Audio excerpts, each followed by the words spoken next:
सगळ्यांना जय महाराष्ट्र. एक विचार या चॅनलकडून तुम्हा सगळ्यांचं स्वागत आहे. Ghodbunder road residents community welfare असोसिएशनच्या माध्यमातून हा खूप सुंदर उपक्रम ठेवण्यात आलाय. खुलकर बोलो. आजपर्यंत कोणी संधी दिली होती का सर अशा पद्धतीने बोलण्याची मतदारांना? उमेदवार नेहमी येतात, नेहमी वचनं देऊन जातात, बरंच काही काही बोलून जातात, ते काही होत नाही. मतदार मात्र तेव्हाही आश्वासनं ऐकतो आणि नंतरही आश्वासनं ऐकत राहतो. पण या असोसिएशनच्या माध्यमातून खूप सुंदर संधी सर तुम्ही आम्हाला उपलब्ध करून दिलीत, त्याबद्दल खूप खूप आभारी आहे. आणि मी रेणुका आता तुमच्याशी खूप दिलखुलास गप्पा मारणार आहे आणि तुमचे मतं जाणून घेणार आहे. आता महाराष्ट्रामध्ये सध्या निवडणुका सुरू आहेत आणि आपल्याला आपला नगरसेवक, आपला लोकप्रतिनिधी निवडायचा आहे. काय वाटतं सर तुम्हाला, कसा असावा आपला लोकप्रतिनिधी? सर्वात आधी धन्यवाद देतो की आम्हाला या मंचावर आमंत्रित केल्याबद्दल आणि खूप खूप अभिनंदन तुमचे की तुम्ही हा इतका स्तुत एकदम छान प्रोग्राम अरेंज केलेला आहे, ज्यामुळे लोकांना, मतदारांना संधी मिळते की आपल्या मनात काय, आपल्या मनासारखा उमेदवार कसा हवा. तर हॅलो, माझं नाव राजेश अहिरो, मी उन्नती ग्रीन्समध्ये राहतो याच एरियात. तर माझं स्वतःचं असं प्रामाणिक मत आहे की उमेदवाराने प्रत्येक, हे बघा, प्रॅक्टिकली इट्स नॉट पॉसिबल की प्रत्येक माणसापर्यंत उमेदवार पोहोचेल, आय मीन द कॅन्डिडेट पोहोचेल, प्रतिनिधी पोहोचेल, पण ॲटलिस्ट सोसायट्यांपर्यंत त्यांनी पोचावं आणि सोसायट्यांचे समस्या जाणून घ्याव्या. फॉर एक्झाम्पल, आता या घोडबंदर परिसरात आपल्या आनंदनगर पर्टिक्युलर सिग्नलच्या इथं, डीमार्टच्या सिग्नलच्या इथं कितीतरी ॲक्सिडेंट होतात, कितीतरी लोकांनी त्यांचा प्राण गमावलेला आहे. तर कृपया सर्वांनी थोडं जर लक्ष दिलं त्यांनी की जर थोडं स्पीड ब्रेकर म्हणा किंवा ॲटलिस्ट वाहन मर्यादा त्यांनी थोडं हे केलं, तो एक खूप ज्वलंत उदाहरण आहे ते. आणि दुसरी गोष्ट म्हणजे आपल्या एरियात बऱ्याच वेळा पिण्याच्या पाण्याचे बरेचसे प्रॉब्लेम असतात, तर ते प्रॉब्लेम त्यांनी थोडे सॉल्व्ह केले तर फार बरं होईल माझ्या दृष्टीने. तुम्ही रस्त्यांचा मुद्दा मांडला. मला वाटतं रस्त्यामध्ये इतका भ्रष्टाचार होतो की ते कधी बनतच नाहीत आणि जरी बनले तरी ते काही दिवसांनी तुटतात. सर काय सांगाल, हे लोकप्रतिनिधी अशा पद्धतीने वर्तवणूक करतात, दर वर्षभराने, दर 6 महिन्याने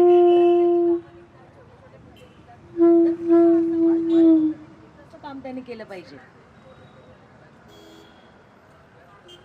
हॅलो,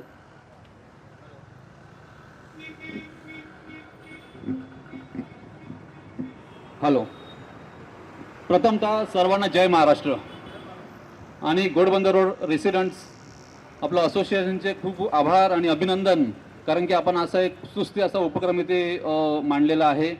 आणि आपला एक विचार, हे जे मंच आपण इथे उभं केलं त्याबद्दल आपले सुद्धा आभार. खरं तर हे प्रश्न नेहमीच आपण पाहतो, लोकप्रतिनिधी कसा असावा, तर तो महानगरपालिकेत आमचे इथे रेसिडेंट्सचे, इथे राहणाऱ्या नागरिकांचे समस्या मांडणारा असावा. काय होतं, आपण निवडून दिल्यानंतर तो तिकडे जातो आणि तो त्यांच्यामध्ये एक होतो. खरं तर तो आमचा माणूस आहे, आमचा रिप्रेझेंटेटिव्ह, आमचा लोकप्रतिनिधी आहे, इथून निवडून दिलेला आहे, या लोकांनी निवडून दिलेला आहे. तर ह्या प्रभागाचे प्रश्न मांडणारा लोकप्रतिनिधी आम्ही निवडून देतो, तो तिकडे जाऊन भांडला पाहिजे आमच्यासाठी की ह्या प्रभागात असे असे प्रॉब्लेम्स आहेत, अशा अडचणी आहेत, त्या सोडवल्या पाहिजेत. ज्यावेळेला आपण रस्त्याचा विचार करतो, त्या रस्त्यामध्ये जो भ्रष्टाचार आपण बोलतो, तर तो का नाही बोलत की इथे भ्रष्टाचार होतो? तर इथे रस्त्यामध्ये चांगल्या सुविधा, चांगले रोड, जसं आता अहिरराव सरांनी सांगितलं की त्याला एक काहीतरी मर्यादा असाव्यात, वेगाच्या मर्यादा असाव्यात. ॲक्सिडेंट होतात त्यावेळेला वेगाच्या मर्यादा तर असाव्यात, पण ज्यावेळेला इथे ॲक्सिडेंट होतात, 25 एक ॲक्सिडेंट होऊन मृत्युमुखी पडलेले इथे नागरिकसुद्धा आहेत, त्यांचा परिवारसुद्धा आहे. त्यांच्या परिवाराचं नंतर काय झालं, त्यांना कोणत्या प्रकारची मदत आपण दिली का, आणि ते नगरसेवकांनी तिथे पोहोचवलं का, कोणत्याही माध्यमातून राज्य सरकारकडे किंवा केंद्र सरकारकडे तिथून ते गेल्यात का त्या गोष्टी, का त्या फक्त इथेच पोचतात, त्या तिथून जात नाहीत, हा विचार केला पाहिजे. पाण्याची समस्या इतकी आहे, भयानक पाण्याची समस्या आहे. मागच्या वेळेस सुद्धा आपण सर्व इथे रेसिडेंट्सनी एकत्र येऊन बरेचसे मोर्चे काढले, पण त्यामध्ये काय हे होतो का, निश्वास आम्ही तो विश्वास ठेवू शकतो का इथे नागरिक म्हणून? पाण्याचा प्रश्न नेहमीच आहे, सगळे बोलतात, पण आता काय करायचं त्याच्यावरती? ते सोल्युशन ते आपण फाइंड आउट करतोय का सोल्युशन? सर कसं आहे, हे सगळे मुद्दे आहेत आणि हे बरोबर. सगळे मुद्दे सोडवण्यासाठी आपण आपला लोकप्रतिनिधी निवडणार आहे. तो कसा निवडला गेला पाहिजे की तो आपल्यासाठी काम तेच सांगतोय मी. जर आपण जो लोकप्रतिनिधी बघतो तो इथे स्थानिक तर असावाच, पण त्यामध्ये सर्वच गोष्टी बघितल्या पाहिजेत. त्याचं सामाजिक कार्य काय आहे या विभागामध्ये, त्या विभागात आहे की नाही, का तो जस्ट निवडणुकीच्या वेळेला इथे आलेला आहे, हे पण बघितलं पाहिजे ना लोकांनी. तो इथला स्थानिक आहे का, इथे त्यांनी किती काम केलेलं आहे समाजासाठी, इथल्या लोकांसाठी काही काम केलेलं आहे का, त्याची सामाजिक कार्याची काहीतरी इथे ठेवण आहे का, त्यांचं एज्युकेशन काय आहे हे पण आपण पाहिलं पाहिजे. सर मला वाटतं लोक पैसे बघतात काय? नाही नाही नाही बघा, पैसा हा दुसरा coin, other side of coin आहे. खरं तर हा. पैसा नसावा की असं याबद्दल आपण बरंच बोलू शकतो, हा. पण तो चुकीच्या मार्गाने नसावा. हा. तो चांगल्या मार्गाने कमवला पाहिजे लोकांनी. आपण आपली नीतिमत्ता कुठे घेऊन ठेवलेली आहे, किती खालच्या पातळीला नेऊन ठेवलेली आहे हा विचार केला पाहिजे. हा. तो प्रत्येकाचा प्रश्न आहे. नीतिमत्तेवरती आपण बोलतोय का? आपल्याला इथे एज्युकेशन चांगलं भेटते का? इथे कुठे शाळा येतो? कुठे गव्हर्नमेंटच्या शाळा आहेत सांगा तुम्ही मला? महानगरपालिका शाळा गेल्या कुठे? काय मुद्दे या शाळांच्या पलीकडे काय मुद्दे भेडसावतात पण तुम्हाला? का नाही? बघा, अन्न वस्त्र निवारा हा जर Basic प्रश्न आपण बेसिक बघितला, हो, हो. पण एज्युकेशन आणि मेडिसिन, आरोग्यविषयक सेवा आपण देतोय का? ह्या प्राथमिक आरोग्य केंद्र इथे काढून ठेवलेले आहेत. इथे काय सेवा भेटते लोकांना? लोक सांगू शकतात का? इथे औषधं भेटतात का? इथे डॉक्टर्स अवेलेबल असतात का? त्याबद्दल आपण बोलतोय का? आपण काहीच बोलत नाही. आपण काय झालेलं आहे माहिती? आपण निवडून देतो आणि स्वस्त बसतो. मागील काही 1 महिन्यापूर्वी मला वाटतं इथे आपण एक मशाल मोर्चा काढला होता. तो कुठल्या पक्षाचा नव्हता. जे 25 मृत्युमुखी पडलेले जे नागरिक होते ना, ते 25 मै कोण इथे आलं होतं? फक्त सामाजिक कार्यकर्त्यांनी ते करायचं. जे मृत्युमुखी ज्यांच्या घरात काहीतरी झालेलं आहे, डेथ झालेली आहे, त्यामुळे एकतरी व्यक्ती इथे आलं का? त्यांचे फॅमिली मेंबर इथे आले का? ते आपल्याला ती जाणीव नसावी का? एक इथे आपण राहतोय, आपले लोकप्रतिनिधी जर इथे मोर्चा काढतायत, सामाजिक क्षेत्रातले लोक इथे मोर्चा काढतायत, ते सुद्धा याच्यामध्ये सहभाग घेत नाहीत. तर कुणी पण आवाज उचलायला तयार नाहीये. आपला लोकप्रतिनिधी इथे इलेक्शनला जायचं काय 1500, 2000, 4000, 5000 मागील इंटरव्ह्यूमध्ये बघितलं, ते घ्यायच्या नावात स्वस्त बसायचं. फक्त आपल्या घरात एसी असावा, आपल्या घरात पाणी आलं पाहिजे, पण त्यासाठी काय करायचं त्याचा विचार लोक करत नाही. ते पण लोकांनी बदलण्याची गरज आहे सर. बदलण्याची गरज आहे, मानसिकता बदलण्याची गरज आहे. फक्त पैसा हा भाग नसावा, नीतिमत्ता, संस्कार हे पण आहेत की नाही? आपल्या एज्युकेशन मध्ये संस्कार नाही आहेत. आपण काय एज्युकेशन देतोय? मराठी शाळा आहेत कुठे? आपण जय महाराष्ट्र गीत इथे आता इथे जाऊन कार्यक्रम घेतला, खरंच आपलं सॅल्यूट आहे. आपण तो इथे जय महाराष्ट्र गीत इथे सादर केलं. खरं ते विसरून गेलेत ना लोक. काय जय महाराष्ट्र? फक्त आपण पक्षस्तरीय जय महाराष्ट्र करतो. त्यासाठी काय काम करतो का? महाराष्ट्र चांगला व्हावा, महाराज घडावेत परत एकदा, महाराजांचे विचार परत पेरले जावेत, इथे असं काय करतोय का आपण? काही नाही करत. फक्त आपल्यावरती फक्त दडपशाही असते. आज इथे इतक्या बिल्डिंग टॉवर उभे केलेले. सरांना मला प्रश्न आहे, खूप काम करतात सर खरं तर. इथे इतके टॉवर उभे केले सर आपण, पण इथे पाणी नाही तर CCOC मिळते कशी होते बिल्डरांना? इथे RMC प्लांट उभं केलं, 4 सोसायटीच्या मध्ये RMC प्लांट उभं केलं. ते RMC प्लांट करण्यासाठी का आपण ते रोखण्यासाठी जायचं आणि नंतर चालू व्हायचं? त्याच्यासाठी रोखठाम नाही हो का कुठल्या प्रशासकीय अधिकाऱ्याची? काही नाही त्याच्यावरती कारवाई केली जात. हे सगळे प्रश्न आहेत की नाही? ते तुम्ही सांगा, हे रस्ते कशाला बांधलेत? महानगरपालिका इथे भाजींच्या गाड्या लावायला, प्रत्येक ठिकाणी भाजींच्या गाड्या, कशासाठी भाजींच्या गाड्या लागतात? जाऊ शकतं कसं? आपल्याला जाणीव नाही ना. उद्या मी मोर्चा काढायचं ठरवलं तर कोण येणार आहे तिथून? 100, 200, 500, आपल्याला 60,000ची लोकसंख्या आहे. आज आपल्या प्रभागामध्ये 60,000ची लोकसंख्या आहे. किती जण रस्त्यावरती उतरतील? रस्त्यावरती उतरण्याची गरज आहे. खरं तर रोकथाम करायचं असेल ना, हे सगळे इथे काय ऍक्सिडेंट होतात? रस्ता एवढा मोठा आहे, रस्त्याचं गाडी जाऊ शकत नाही इथून. इथे पहिले झोपडपट्टी होती ना, ह्या रस्त्यावरती यायला त्रास होता. आता झोपडपट्टी नाही तर पार्किंग करून ठेवलेल्या आहेत, गाड्या लागलेल्या असतात सगळीकडे. बदल कसा होणार? बदल आपली मानसिकता बदलण्याची गरज आहे. आणि हा जाब आपण महानगरपालिकेत आपल्या प्रतिनिधींनी विचारला पाहिजे. त्यांना जाणीव पाहिजे त्याची.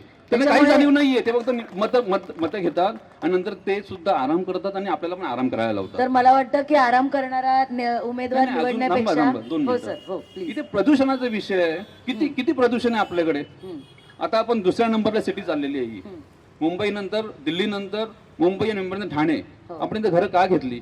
इथे चांगला श्वास घ्यावा यावा म्हणून. मुंबईतून किंवा वेगवेगळ्या महानगरपालिकेच्या क्षेत्रातून आपण इथे आलो.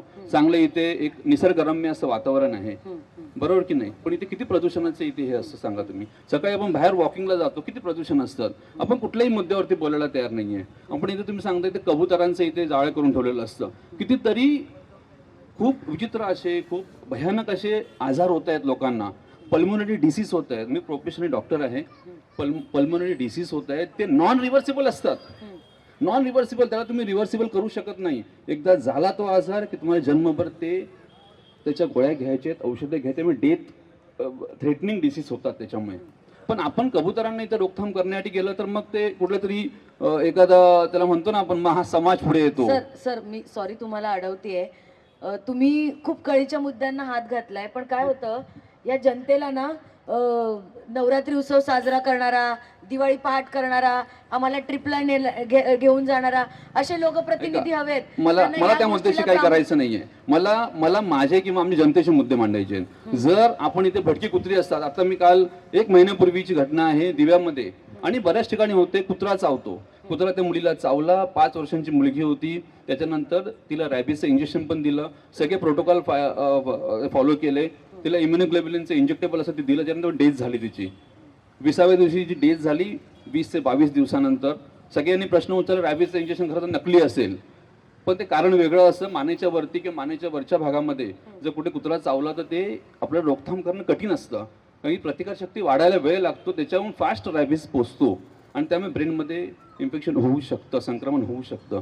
पण इथे कुत्रे इतके भटकी कुत्रे असतात, त्याच्यावरती काय आपण करतो, दररोज सकाळी बघतो तर सगळे कुत्र्यांनी ते अन्नधान्य दिलं जातं खायला का. त्याच्यासाठी काय केलं पाहिजे लोकांनी, सजग व्हायची गरज आहे ना. भावना महत्वाच्या की प्रॅक्टिकल महत्वाचं, तुम्हाला काय वाटतं सगळ्यांना?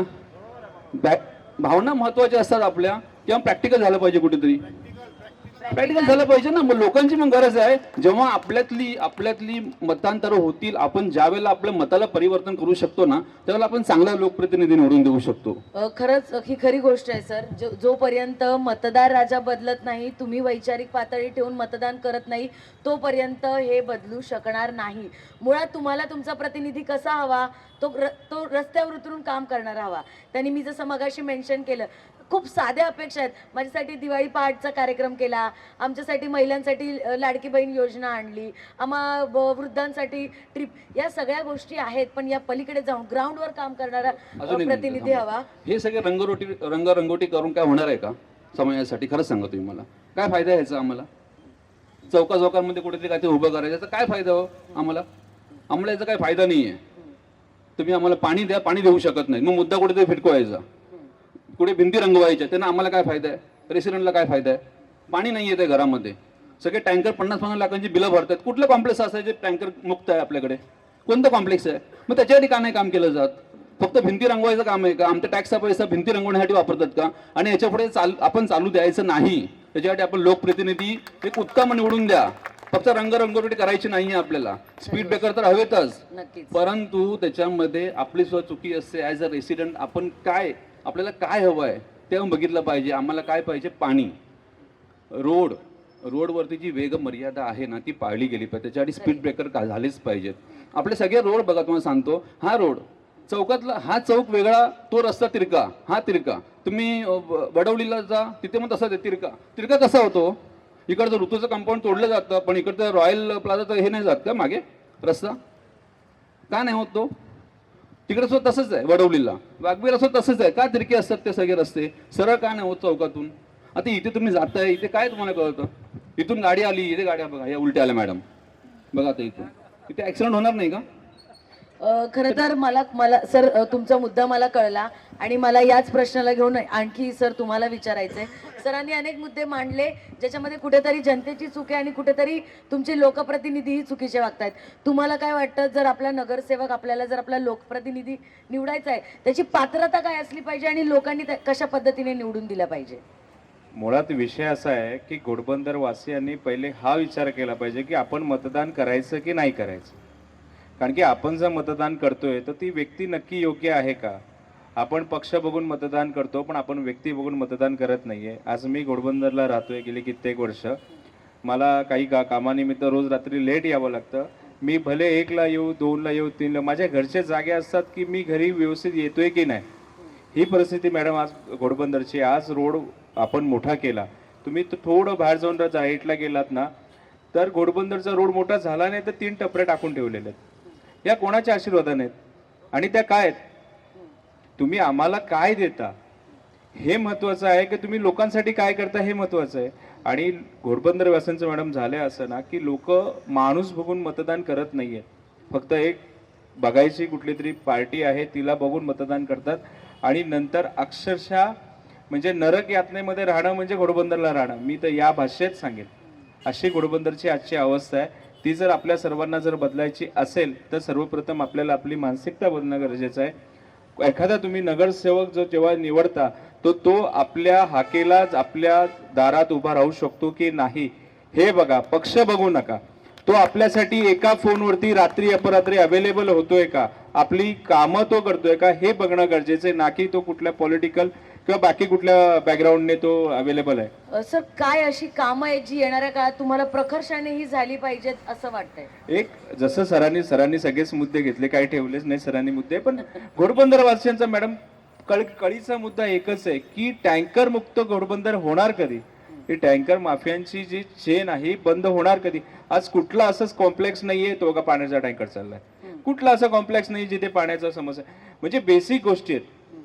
बेसिक पाणी ही बेसिक गोष्ट आहे जी घोडबंदर वासियांना आजही त्यासाठी तळतळ पळावं लागतं. खरं तर एक आश्चर्याची गोष्ट आहे, मुंबईसारख्या शहरात आपण राहतो, ठाणेसारखं शहर आहे आणि तिथे जर अद्यापही पाण्याचा प्रश्न असेल तर नक्कीच. मला वाटतं ही प्रशासनाची खूप मोठी लाजिरवाणी गोष्ट आहे. थँक्यू सो मच सर, तुम्ही छान विचार मांडलेत. सर तुम्ही कधीपासून इथे राहताय? आता जवळजवळ मला 7 वर्ष झाले. ॲक्च्युली मी ठाण्यामध्येच राहतो, लोकपुरम कॉम्प्लेक्समध्ये. पण इथे मी नवीन फ्लॅट उन्नती ग्रीनमध्ये घेतला, घेऊन मी पश्चाताप झाला. का पश्चाताप झाला तुम्हाला पश्चाताप सर? याच्यासाठी झाला का इथे आलो, प्यायचं पाणी नाही, पुन्हा बाथरूमचं पाणी गायब. आता कारण काय समजू शकलं नाही. आता एवढंच समजतं का पाणी नाहीये. सर या विरोधात आवाज उठवला तुम्ही? या विरोधामध्ये लोकल नगरसेवक किंवा आणखीन काही प्रतिनिधी यांना जाऊन प्रत्यक्षात भेटलो. इव्हन मी सोसायटीचा चेअरमॅन होतो. ओके. काय आता आहे का सर त्याप्रमाणे मी त्यांच्याकडनं गेलो, लेखी तक्रार दिली, लेखी लोकांच्या सह्या घेऊन गेलो. इव्हन सर इथे वस्तुस्थिती काय ते पहा. इथे आम्हाला एवढ्या लाईन्स दिलेल्या आहेत, फक्त 12 पैकी 5 लाईनला पाणी येते टप टप टप टप, बाकीच्या लाईनला पाणी नाही. 20 मिनिटं 1 तासाचा पिरियड असतो, त्याच्यामध्ये 15 मिनिटं पाणी, ते सुद्धा टप टप टप टप. मला सांगा कुठे हे प्रतिनिधी आणि प्रतिनिधीने निवडून दिलेला नगरसेवक. अहो नगरसेवकचं काम काय मला सांगा ना. नगरसेवकाचं काम काय? लोक त्यांना निवडून का देतात? कारण ते आपल्याला जिव्हाळ्याचे प्रश्न सोडवतील. ओके. आता ज्या वेळेला जिव्हाळ्याचे प्रश्न न सोडवता त्या आपल्या म्युन्सिपाल्टीमध्ये जाल, आडवे तडवे उत्तर, पुन्हा साहेबांना भेटा, साहेब असं आहे, तुम्ही कुठून आहात? अरे कुठून आलो काय? अरे मी सामान्य माणूस आहे, मी टॅक्स भरतो का, फुकट राहत नाहीये, सर्व देतो. मग असं आम्हाला जो त्रास देतात होतो त्याला जबाबदार कोण? सर मला वाटतं त्यासाठी आपण सगळे मतदार जबाबदार ठरू, कारण की आपण सुज्ञ पद्धतीने आपलं मतदान करत नाहीये. आपण कुठल्या तरी पक्षाला बघतो, तो आपला नातेवाईक आहे का, तो किती पैसे वाटतो, त्याचं मागचं नाही नाही नाही नाही अशा चुकीचं नाही पद्धतीने मॅडम होतंय मॅडम का? नाही, हे तुम्ही बोलताय हे चुकीचं आहे. हम्म. इथे नातेवाईक किंवा कोण हा माझा गैरा असं करून कोण मतदान करत नाही. तुम्ही आश्वासनाला बळी पडता. हा ओके. म्हणजे आश्वासनाला बळी पडणं म्हणजे तुम्ही त्याग करता स्वतःचा, आणि त्या त्यागाचा बेनिफिट कोण घेतं? जो लोकप्रतिनिधी तुम्ही निवडून दिलेला आहे तो घेतो. 5 वर्षाच्या कालावधीने तो म्हणजे काय करतो तो? बरोबर आहे. सांगा मला. नाही, अर्थात. आणि यावरून एक सुंदर तुम्हाला मी सांगते, जर एखाद्या गायकाने त्याचा गळा विकून स्वर घेतले तर त्याला काही अर्थ नाहीये. सोन्याचा पिंजरा आहे म्हणून जर पंख विकले तर त्याला काही अर्थ नाहीये. त्याच्यामुळे जर दोन गोष्टी उद्या आमिष दाखवलं गेलं आणि म्हणून तुम्ही तुमच्या लोकशाहीचा जो एक मत जर तुम्ही विकलं तर त्याला काही अर्थ नाहीये. त्याच्यामुळे अजिबात मतदान हे इतकं पवित्र दान आहे, तर त्या गोष्टीला तुम्ही विकले जाऊ नका. मॅम मला तुम्हाला प्रश्न विचारायचा आहे. आता इथे सगळ्यांनी मला पाण्याचा प्रश्न सांगितला, पण यांना जितकं पाण्याची कळकळ कळली नसेल ती तुम्हाला कळेल, कारण की तुम्ही बाई आहात. आज अख्खं किचन त्या सगळ्या गोष्टी बाई सांभाळते. काय मुद्दे आहेत तुमच्या इथे? पाण्याचा प्रश्न म्हटलं तर खूप मोठा आहे. जर घरात पाणीच नाहीये तर भांडे घासणार कसे, कपडे धुणार कसे, घरचे कामं करणार कसे? अगदीच मोठा प्रश्न आहे हा पाण्याचा, आणि पाण्याचा प्रश्न सुटलाच पाहिजे. सगळ्यांनी येऊन उठून बोलण्याशिवाय हा प्रश्न सुटणार नाहीये. याच्यासाठी सगळ्यांनी आवाज केलाच पाहिजे. हे सगळं सोडवण्यासाठी तुम्हाला तुमचा लोकप्रतिनिधी कसा हवा, त्याच्यामध्ये काय गुण असले पाहिजे? जर मी या भूमीवर जन्म घेतलाय, महाराष्ट्रासारख्या जिथे शिवाजी महाराजांसारखे आपले मोठे मोठे राजे होऊन गेले, त्यांनी जर ही भूमी एवढी छान सजवली तर आज आपण त्यांचा एकही गुण घेऊ शकत नाही. एक गुण त्यांचा घेतला तरी आपला भारत महाराष्ट्र खूप मोठा होईल. ह्या इथे सगळ्या गोष्टींची कमतरता भासते. पाण्याची कमतरता आहे, इथे व्यवस्थित लाईटीच नाही आहेत. रात्री आम्ही निघताना विचार करतो घराच्या बाहेर की आम्ही गाडी घेऊन निघायची की नाही, चालत जायचं की नाही. जर हे प्रश्न सुटणार नसतील तर आपला लोकप्रतिनिधी चुकीचा आहे हे कन्फर्म आहे, आणि तो लोकप्रतिनिधी आपल्याला व्यवस्थित निवडावाच लागेल. नाही, खरी गोष्ट आहे. Thank you so much ma'am. तुम्ही सगळ्यांनी आपण Yes, आणखी thank you. Thank you so much. सगळ्यांनी खरंच खूप मनमोकळेपणाने तुमचे मुद्दे मांडले. खुलकर बोलो मध्ये तुम्ही खूप खुलकर बोल के आपके सारे मुद्दों को आपने न्याय दिया. या व्यासपीठावरती तुम्ही आल्याबद्दल, तुमचे मुद्दे मांडल्याबद्दल मी तुमचे खूप आभारी आहे. आता मी तुमच्यामधून आणखी काही जणांना विनंती करते की तुम्ही व्यासपीठावर यावं आणि तुमच्या मुद्द्यांना, तुमच्या प्रश्नांना इथे वाव द्यावी. तुम्हाला काय वाटतं, कसा असावा तुमचा नगरसेवक? हॅलो, सगळ्यांचे मुद्दे तर ऐकले आणि मुद्दे खरोखरच छानपणे मांडलेले आहेत. सगळी आमची मित्रमंडळीच आहेत. मी आता हे घातलं आहे त्यामुळे काय मी असं पक्षाच्या बाबतीत असं काही बोलणार नाही आहे. बेसिकली बोलेन तर आपले जे लोक आत्ता इथे बोलून गेले किंवा आधीचा आपला जो कार्यक्रम झाला कासार वडवली नाक्यावर, तिथे जे बोलणं झालं त्याच्याबद्दलच बोलेन. आपला मेन प्रश्न आहे की आपला प्रतिनिधी किंवा नगरसेवक कसा असावा. तर आता समस्या तर आपण सगळ्यांनी सांगितल्या, पण नगरसेवक कसा असावा. तर नगरसेवक आपला, मला असं वाटतं, असा असावा की त्याने आपल्या विभागाला आपल्या फॅमिलीसारखं ट्रीट केलं पाहिजे. जशी आपण फॅमिलीची काळजी घेतो तसं त्यांनी आपल्या सगळ्याकडे लक्ष दिलं पाहिजे. जसं की महिलांचे काही मुद्दे आहेत, जे काही प्रॉब्लेम आहेत, त्याला त्यांनी पर्सनली स्वतःचा बोलतात ना टच दिला पाहिजे की मी तुमच्या सगळ्यांच्यासाठी इथे उपस्थित असेन. ज्या वेळेला तुम्हाला गरज लागेल त्यावेळेला मी तिथे तुमच्यासाठी नक्कीच अवेलेबल असेल. असा आपला प्रतिनिधी असला पाहिजे, ज्याने कुटुंब प्रमुखासारखी आपल्या सगळ्यांची काळजी घेतली पाहिजे, आपल्या समस्यांचं निवारण केलं पाहिजे. तर या निवडणुकांच्या अनुषंगाने तुम्ही कोणाला तरी पाठिंबा देत असाल. काय विजन आहे तुमचं? आता अनेकांनी पाण्याचं आहे, रस्त्याचं, असे बरेच मुद्दे सांगितले. तुम्ही या विजनकडे कसं बघता? या विजनकडे बघायचं झालं तर समस्या तर आहेतच, पण समस्यांसाठी आपल्याला एका बरोबर माणसाला निवडून द्यायचं आहे की जो आपल्यासाठी 24/7 उपस्थित असणार आहे आणि आपल्या समस्यांना घेऊन, जसं आपले प्रशांत भाऊ म्हणाले की TMC मध्ये कणखरपणे आपल्यासाठी त्यांनी लढा दिला पाहिजे आणि आपल्या समस्या कशा सॉल्व्ह झाल्या पाहिजेत याच्यावर त्याने आपलं लक्ष केंद्रित केलं पाहिजे. तसंच त्या समस्या सॉल्व्ह होताना त्यांनी आपल्याला वारंवार त्याचे अपडेट देणं किंवा त्याच्या संदर्भात जे काय गोष्टी असतील, लागणार असतील, निकड असेल, ती आपल्याला कळवणं हे सुद्धा गरजेचं आहे. आणि त्याच्यासाठी मी म्हटलं त्याप्रमाणे. सर, काय होतं, आता निवडणुका आल्यामुळे सगळे चेहरे आपल्याला दिसतात, मतदान मागायला येतात, आश्वासनांचा पाऊस पडतो आणि नंतर मात्र सगळं जैसे ते असं होतं. मग यावेळी ज्यांनी काय केलं पाहिजे सर? कसं आम्ही आश्वासनांच्या जोरावरती आम्ही मतदान करतो आणि नंतर मात्र जैसे ते होतं, कशा या गोष्टींना आम्ही सॉल्व्ह करणार? नाही, ते बरोबरच आहे. आश्वासनांच्या भूलथापांना बळी पडलं नाही पाहिजे.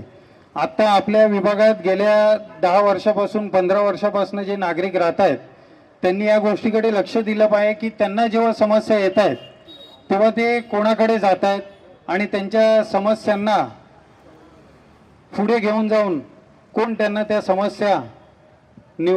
समस्यांचं निवारण करून देतोय याच्यावर त्यांनी लक्ष दिलं पाहिजे. आणि त्याच्या अनुषंगानेच वोटिंग करताना आपल्या मतदार राजाने लक्ष ठेवलं पाहिजे की जेणेकरून अशा माणसाला आपल्याकडनं वोट गेलं पाहिजे जो आपल्यासाठी ऑलरेडी इथे अवेलेबल आहे किंवा जो कायम अवेलेबल राहणार आहे. Thank you so much sir. Sir, आपका नाम क्या है? मानव राहुल जगताप आहे. काय करता सर आपण? मी प्रोसेसिंग मॅनेजर आहे एव्हरेस्ट स्टेटमध्ये. आपण इथले स्थायिक आहात? हो. काय अडचणी जाणवतात तुम्हाला आतापर्यंत? इथे काय जाणवलं तुम्हाला? हे बघा, हे अडचण जे आहे ना, जे TMCने केल्यापर्यंत जे ऑफिसर तिथे बसवलेत ना, त्यांचं काम आहे. ते काम करत नाहीयेत ग्राउंड लेवलला. हा, मग त्यांना हेच बोलायचं आहे, जर तुम्हाला जर जमत नसेल ना, तुम्ही जागा सोडा, तुमच्या ठिकाणी दुसरं कोणी येईल. ठीक पण आहे. सर, मला असं वाटतं की आपल्या लोकप्रतिनिधीने त्यांच्या तिथे जाऊन आपला मुद्दा ठामपणे मांडला पाहिजे. हे बघा लोकप्रतिनिधी त्यांचा मुद्दा मांडतात आहे, हम्म, हम्म. ठीक आहे, भले ते कोणत्या ह्याच्या पार्टीच्या पक्षाचे. पक्षाचं काय असेल. हा पक्ष बोलेल माझ्या एरियामध्ये आलं सर्व्हिस पाहिजे, तो बोलेल की माझ्या एरियामध्ये पाणी आलं पाहिजे, हम्म, हम्म, ठीक आहे. आणि बेसिक आहे हम्म. त्यांचं काम आहे की जर घोडबंदर रोडमध्ये एवढी लोकसंख्या आहे तर तेवढ्या लोकसंख्येला तेवढं पाणी द्यायचं आहे. बरोबर. हम्म, हे त्यांचे जे IAS ऑफिसर आहेत जे आहे ते त्यांना कळलं पाहिजे. हम्म, हम्म. लोकप्रतिनिधी हे येणार जाणार, ठीक आहे. तुम्ही त्यांना बोलू शकत नाही की तुम्ही काम नाही केलं, हे नाही केलं. हम्म, हम्म, आणि हे लोक काम करतात की नाही त्यांच्याकडे पण रिपोर्ट असतो, हम्म, हम्म.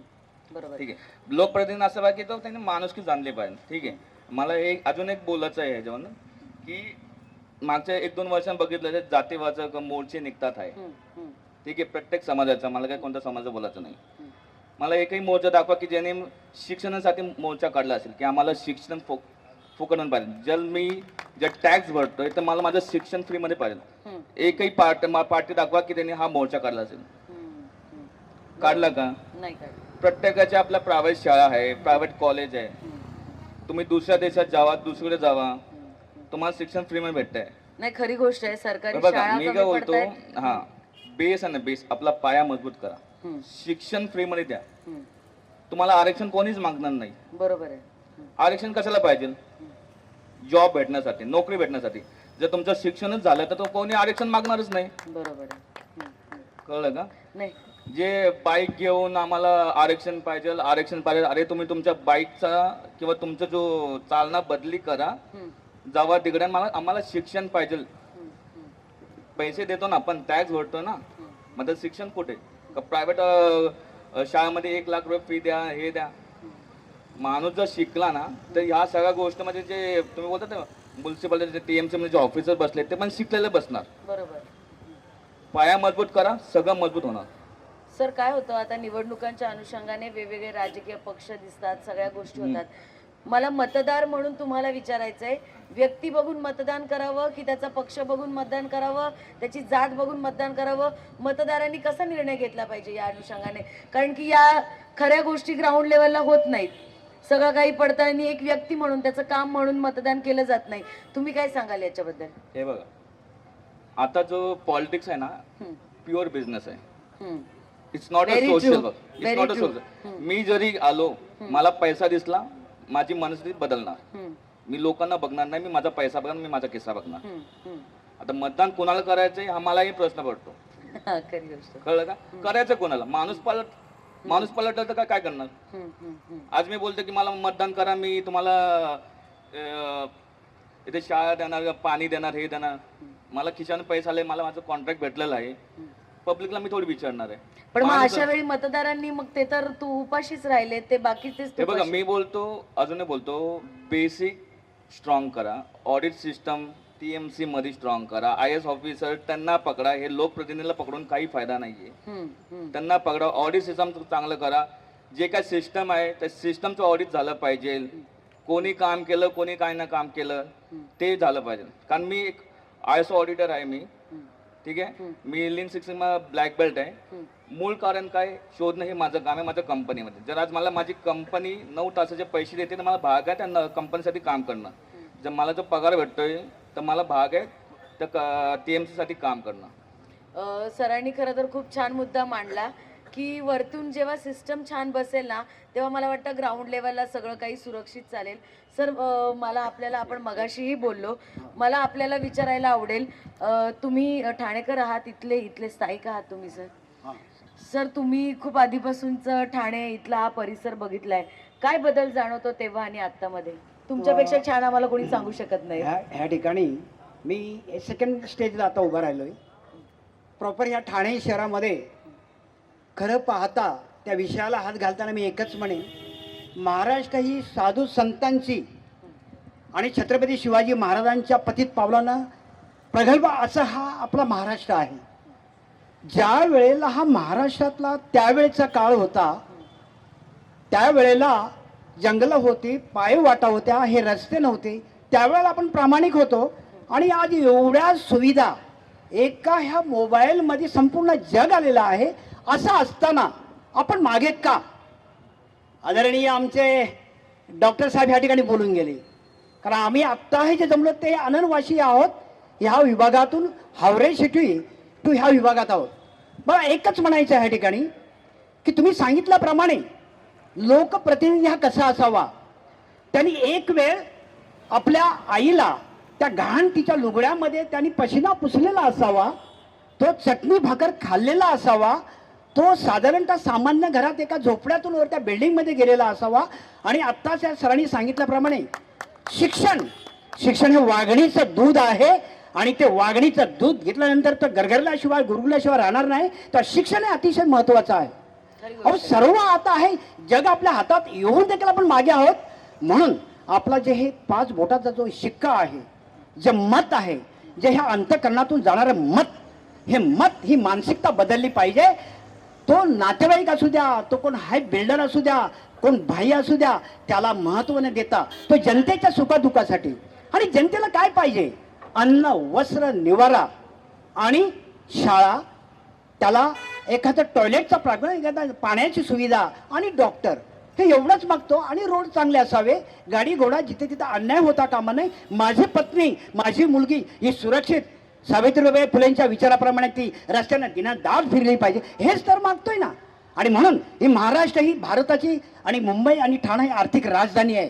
आणि ह्या ठिकाणी मी एकच सांगू इच्छिते, स्थानिक या वातावरणात राहणारा, माझं नाव सयाजीराव गाडगे, उन्नीत ग्रीनमध्ये मी राहतो. मी ह्या ठिकाणी आल्याच्या नंतर तेच पाहतोय, मला इथं आनंद दिघेंची पावलं लागली, थरथर लोक कापत होते. अन्यायाला वाचा फोडणारा महामाणूस इथं होऊन गेला.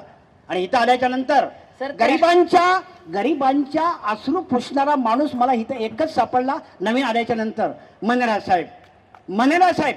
अहो झोपडपट्टीत जाऊन एखादा तिथला झोपडपट्टीतला शेंबडा बाळ आपला मांडीवर घेणारा माणूस एकच ह्या सयाजी गाडगेला दिसला. आणि म्हणून मी ह्या रस्त्यावरती उठून एकच सांगू इच्छिन, नगरसेवक असा असावा तो गोरगरिबांच्या अश्रू पुसणारा असावा. नगरसेवक असा असावा की तो रोड, पाणी अधिक अन्य समीसा. एक नगरसेवक असा असावा की एखाद्या शाळा कॉलेजात मुलींची छेड काढल्याच्या नंतर तिथं ताफा घेऊन उभा असणारा. आणि म्हणून मी अन्यायाला वाचा फोडताना एकच म्हणेन की नगरसेवक हा गरीब लाचार लोकांच्या आणि समस्येला हात घालणारा असावा. तो आपल्या मनमानी कारभारानं चालणारा नसावा, तरच हा ठाण्याचा कायापालट होईल. खूप सुंदर. याच्यावर टाळ्या झाल्या पाहिजेत. आजची ही रजनी, ही रात्र ह्या ठाणेकरांना आणि माझ्या आया बहिणींना सर्वांना उद्याच्या येणाऱ्या इलेक्शन मध्ये आपण असं मतदान द्या की ती व्यक्ती काय करू शकते, ती व्यक्ती रात्री अपरात्री आपला अश्रू पुसू शकते. एखादा माणूस अपघातात मेला, दुसऱ्या दिवशी त्यांचा ताफा त्या घरात गेला पाहिजे आणि त्या आया बहिणीचे अश्रू पुसले पाहिजे. तो आमचा नेता, तो आमचा रणवीर आणि तो आमच्या आंबेडकरांची चळवळीचा आणि शिवसेनेचा महान मेरू. दोनच राजे इथे गाजले, या महाराष्ट्राला दोनच राजे इथे गाजले. शिवबा त्या रायगडावर आणि भिवा त्या चौदार तळ्यावर, भिवा त्या चौतळ्यावर. जय महाराष्ट्र. नमस्कार. सर, खूप छान विचार तुम्ही दिलेत. आणि सरांच्या या प्रश्नालाही मी एक सांगते, अडचणी समजण्याआधी त्यावर निघावा आढावा, नगरसेवक असा निवडावा की त्याला स्वार्थ नसावा.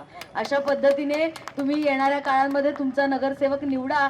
आणि मी पुन्हा एकदा सांगते, जेव्हा तुम्ही कारण की बघा, नाकारता येत नाही, खुलेआम बोलायचं आहे. म्हणून मीही अँकर आहे, मला काही मर्यादा नाही आहेत, मीही खुलेआम बोलणार आहे. पैशांचं राजकारण होतं, तुम्ही मान्य करा अथवा ना करा.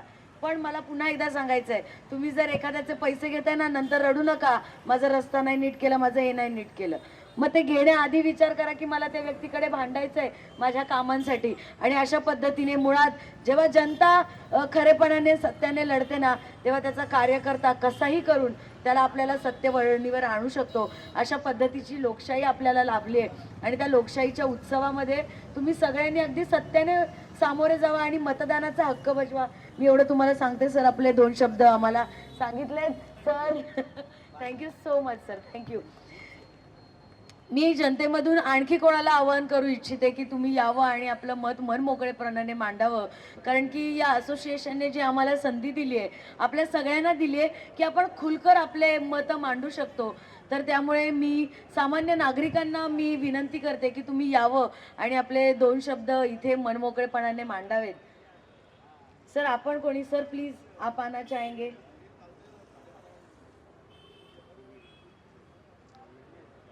महिलांमधून मी, मैम आप आना चाहोगे? आप कुछ बताना चाहोगे? मॅम आपण येणार, काही 2 शब्द आवडतील, आपल्याला हक्काने बोलायचं आहे, खुलेआम चर्चा करणी आहे आणि याच्यात कुठलाही राजकीय रंग न देता एक सामान्य माणूस म्हणून आपल्याला आपला लोकप्रतिनिधी कसा असावा याबद्दल खुलेआम चर्चा करणी आहे. सर, मला खूप आवडलं एवढ्या सगळ्यांमधून तुम्ही उठून आलात. काय वाटतं, कसा असावा आपला लोकप्रतिनिधी? हॅलो, नमस्कार सगळ्यांना माझा इथे असं सगळ्यांना माझा नमस्कार. माझं नाव सत्यनारायण महादेव पाटील, राहणारा साईनाथ नगर, कासोडवाली घोडबंदर रोड. खरं तर बघायला गेलं तर जे माणूस व्यक्ती होतं इथं ठाण्याचा, घोडबंदर रोडचा, ते नरेश मनेरा सर. कारण त्या दादांना मी लहानपणी, माझा जन्म इथंच झालेला आहे. माझे पप्पा त्यांना चांगलं ओळखतात, ते शाखा प्रमुख होते आणि आमचे तात्याबी शाखा प्रमुख होते. त्या व्यक्तींनी माघार का इलेक्शनात का नाही आले ते मला काही कळालं नाही. मगर त्या व्यक्तीने असं डगमगून माघार जाऊ नये हे माझं मत आहे. कारण टफ आहे हे तर सगळ्याला माहिती आहे. जनतेपुढे टफ राहणं हे भागच आहे. मगर तुम्ही टफ लटवून टफमध्ये पडलं तर ते चांगलं नाही. तर काय सांगणं आहे माझं, जे तुम्ही ठाणेकर पहिले जसं नरेश मनेरा सर, आनंद डिगे साहेब होते, ते दादा जसे होते, मी शाळेत असताना मला 10वीचं मार्कशीटचं बोर्डचं एक्झाम द्यायला लास्टचं डेट होतं, तेव्हा मला आनंद डिगे साहेबांच्या ऑफिसमधून एक सही भेटली होती. तर लगेच महाराष्ट्र विद्यालयामधून तुरंतली घेतलं होतं. तू या सहीवर जा, तुझं काम होऊन जाईल. सर, असे लोकप्रतिनिधी होणे नाही असं काही म्हणायचंय का तुम्हाला? होय, असं आहेत. जसे सिद्धार्थ ओळेकर पण आहेत, एकनाथ शिंदे पण आहेत, अनेक असे दिलीप ओळेकर आहेत, असे सगळेजण आहेत ओळखी. मग ते जे माणूस आहेत ना, ते व्यक्ती नाही आहेत. कारण मला जे नळ घ्यायचं होतं माझ्या महानगरपालिकेतून, ते मला 1 महिना लागलं लिगली प्रमाणे घ्यायचं प्रमाणे. तर कारण असं घ्यायला गेलं तर तिथं आपल्या ओढालीच्या नाक्यावरती तर 10,000 रुपये मागत होते. मग हे सरकारचं काम करणं कसं आहे. या आता अनेकांनी इथले मुद्दे आणि तर जसे सांगितले. पाण्याचा प्रश्न हे सरांनी सांगितलं, दादांनी, जेवढे सोसायट्या बनतात आहे, तुम्ही जे घेतात ते पहिले तपासा. महानगरपालिका काय देते आणि आपण काय घेतोय, तेव्हा तुम्ही ते सोसायटी घ्या. आता एवढे 50-60 माळ्याची बिल्डिंग झाली, आता एवढं मोटरनं तर पाणी वर चढतं का नाही मलाच माहित नाही. सर, या मतदारात तुम्ही सगळ्यांनी मला अडचणी सांगितल्या, पण त्यावर तोडगा कसा काढायचा याबद्दल सांगितलं नाही. जाता जाता एक विचार या चॅनलच्या माध्यमातून काय एक विचार द्याल या मतदारांना तुम्ही? ह्या मतदारांना काय सांगणं आहे, तुम्ही डोळे तर झाकले नाहीयेत आणि न्यायालयाने तर पट्टी बांधलेली नाही आपली डोळ्यावर, तर तुम्ही न्यायाने चालतात ते बघा. अन्यायाने तर सगळे चालतात हे तुम्ही तर बघतातच. मग बुरका का घालतात त्या गोष्टीचं तुम्ही बघताना. आता जिथे आता हे रडचं काम चालू आहे, आता ही लाईट बनवता बंद केली आहे. काम व्हायला पाहिजे इलेक्शनच्या आधी, यांना माहिती असतं तरी चालूच आहे. आता महाराजांचं, शिवाजी महाराजांचं बनतंय का काय माहित नाही, याच्यावर विषय कोणालाच माहिती नाही यावर्षी. मला तर काहीच माहित नाही इथं राहून, पण काय याचं पॅम्पलेट नाही, बॅनर नाही, काही नाहीये. दुसरी गोष्ट, आता इथं रोडवर आम्ही कांदे बटाटे विकत होतो. आता जसं ते आता बोलून आहे त्या माणसांची नावं, ते चुकीचं आहे.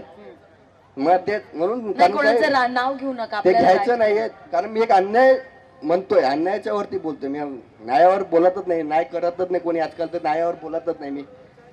तेव्हा मी कांदे बटाटे विकत होतो लॉकडाऊनच्या टायमाला, तर लाठी चार्ज केलं ते पोलीसवाल्यांनी. तर पिशवी जशी माझी गोणी होती ती तशी तसे घेऊन जावं बोलले.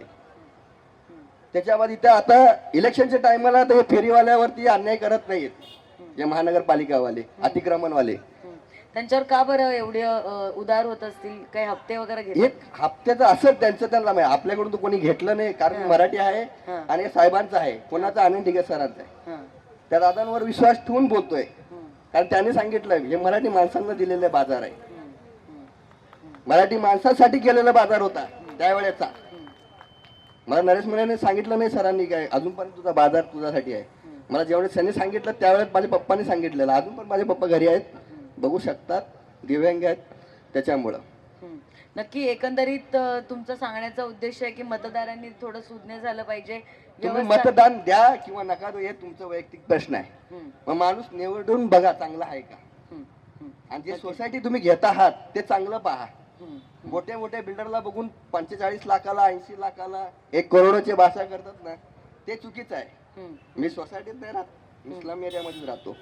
मग जे स्लम एरियामध्ये जे पाण्याचं प्रॉब्लेम नाही आहे ना, ते सोसायटीमध्ये आहे, हे मी स्वतः सांगतो.